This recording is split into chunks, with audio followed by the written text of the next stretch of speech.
being brought into the administration, the national conversation that we briefly mentioned on national and domestic security and where they overlap, is an important part of this. And I look at the various people being brought into the administration, the cabinet, the advisors, and I see a team of capables.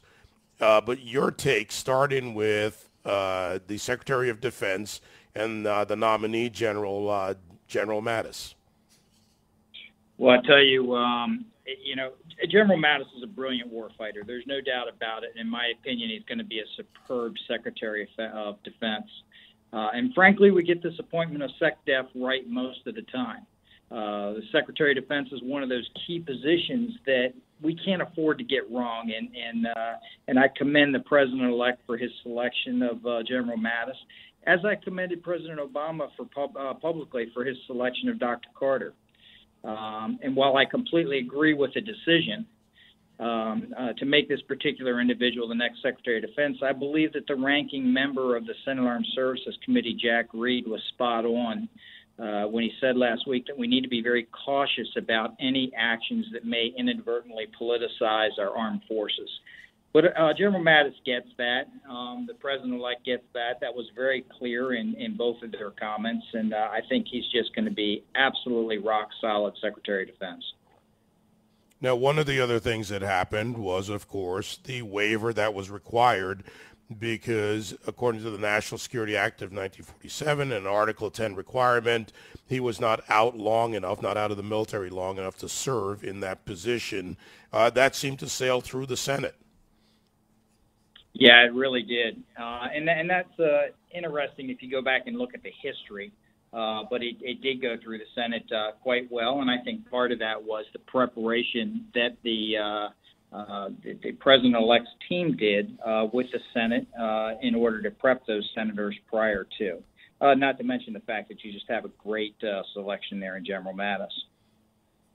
You know, I found it interesting that he got not only bipartisan support, but in large part the votes were almost unanimous in passing the waiver.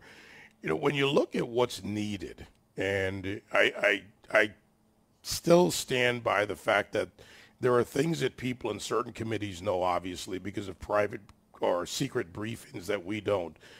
Is there some form of recognition in D.C. that we need a guy to do the job regardless of what party that senator or congressman comes from?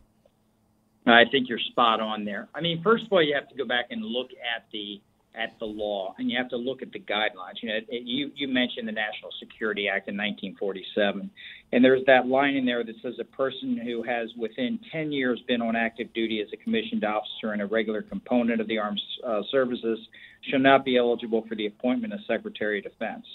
Now, that whole idea passed in 47, and then by 1950, Truman was coming out and saying George Marshall needs to be the next Secretary of Defense, so that was the first waiver.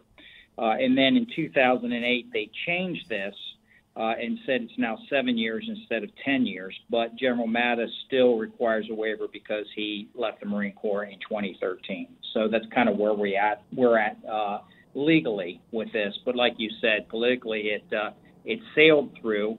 And, the warrior monk, as General Mattis is known as, is a very cerebral guy who just happens to be a pure warfighter at the same time. And he's one of the kindest, most thoughtful gentlemen you'll meet. So, he's a win-win across the board.